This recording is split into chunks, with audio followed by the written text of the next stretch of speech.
Hey and welcome to Neverwinter with Aragon. So you may have seen Demogorgon has been re-released, finally. As announced earlier this year, we get a normal version and master version. And unfortunately for some, the new mythic Demogorgon set will only drop for master. So here I'm going to go through our successful run, break down the very simple basic mechanics you need to know to be able to beat it, at least if you're not a steamroller group with the top damage, as my group wasn't exactly the best, but we managed to complete it. Now, that's not without knowing the basic mechanics.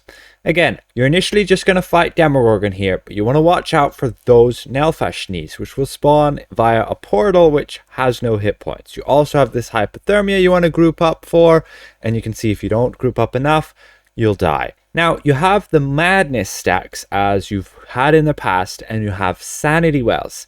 The unique thing is that only one person can take the sanity well and it disappears. So it's all about madness management.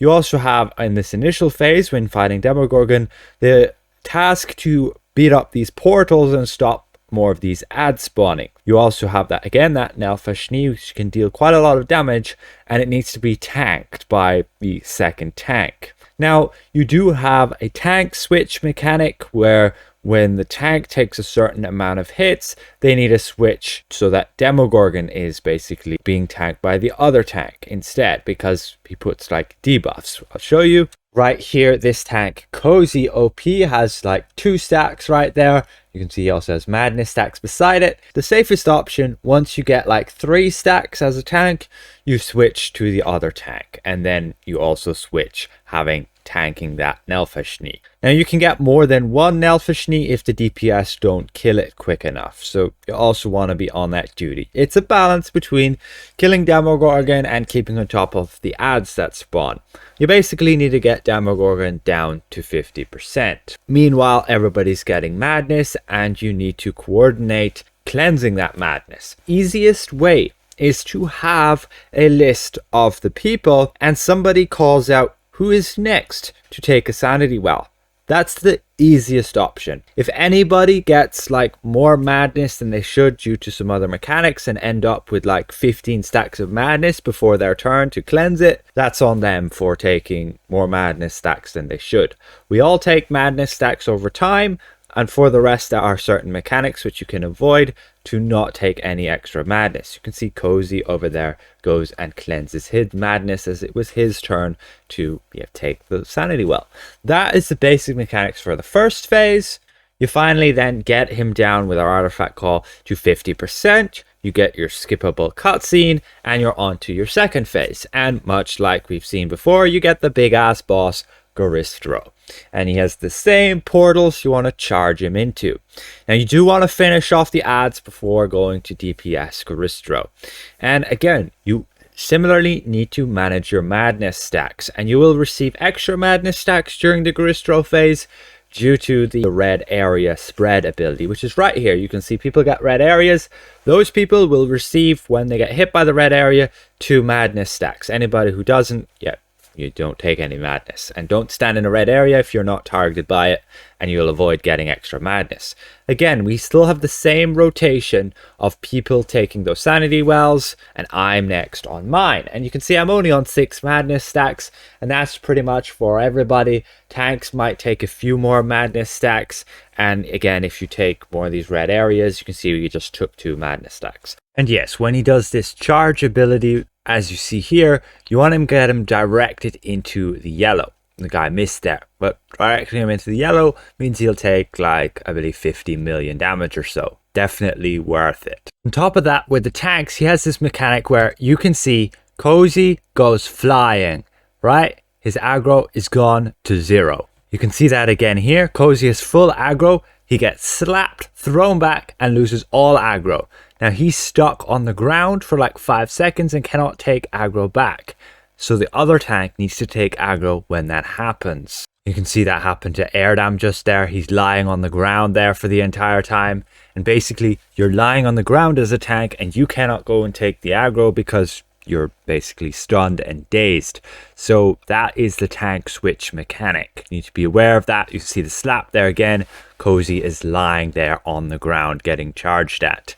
And that's when the other tank needs to take aggro, because that tank completely loses all their threat, and he'll jump on, let's say, the next DPS who has the highest aggro. Now, it may happen to you like it did with us. Goristro just stands there and does nothing for the entire phase. We got to do 1 billion damage, and it just takes quite a while, and he does nothing.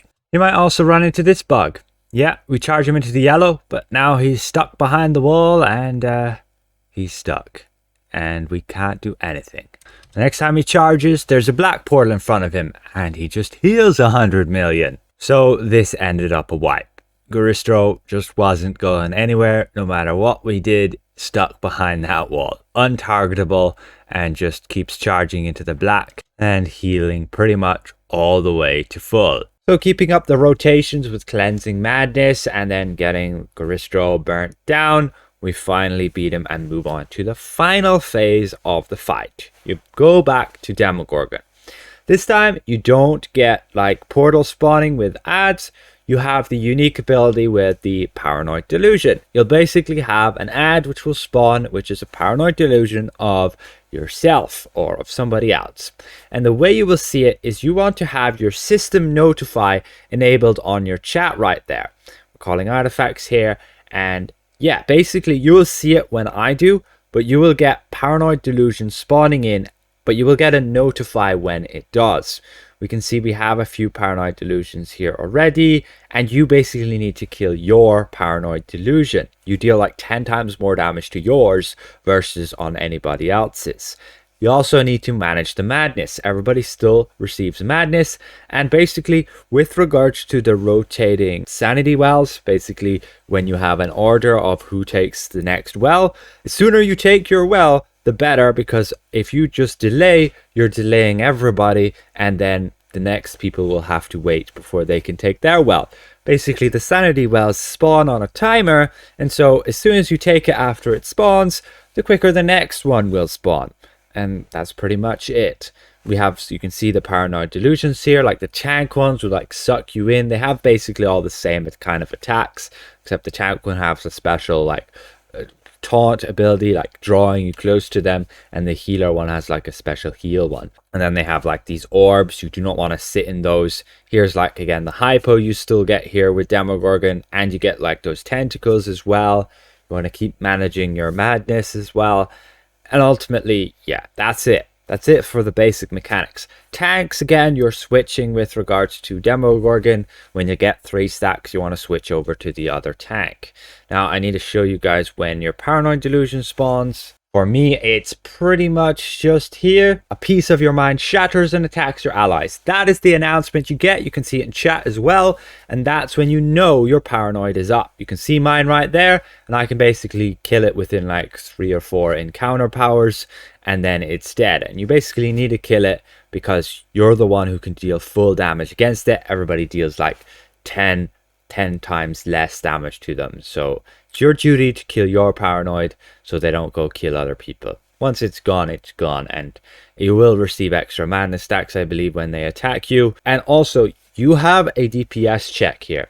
You need to kill Demogorgon within about 5 minutes, or the sanity wells will no longer appear. At that point, yeah, nobody can cleanse their madness, and you all get screwed over because, yeah, you can't do any attacks. Like, when you get a certain amount of stacks, for example, we're on 12 now. So when you hit 10, it locks out your daily powers. When you're on 5, it locks out your artifact. When you're on 15, I believe it locks out mount power now. Yeah, so then 20, it's like consumables, and like 25, I believe it's encounters. Yeah, it gets really dicey, and 30, it's like at wills, and then you pretty much can't do anything anymore. And ultimately, you just burn down Demogorgon. We are still rotating with the sanity wells, and I take this sanity well, and yeah, I gotta kill my Paranoid Delusion here, and we do that there, and we do our last artifact call and burn down Demogorgon. And that is it. Master Demogorgon complete. It's not too challenging in with regards to the complexity of the mechanics. I would have liked there to be a lot more mechanics, but it is what it is. Overall, It's not meant to be like the most challenging because of the item level rating being much lower than like Crown of Caldegon or Master Toss. And your chests will spawn just up here. You get 2 of them there. And you will just need a demonic key for the other chest, which you can buy from the bazaar. I don't believe any of us got any great loot, but again, you should, I don't know if it's dropping yet, get the mythic Demogorgon set from here. We just got a stupid collar. And that is it.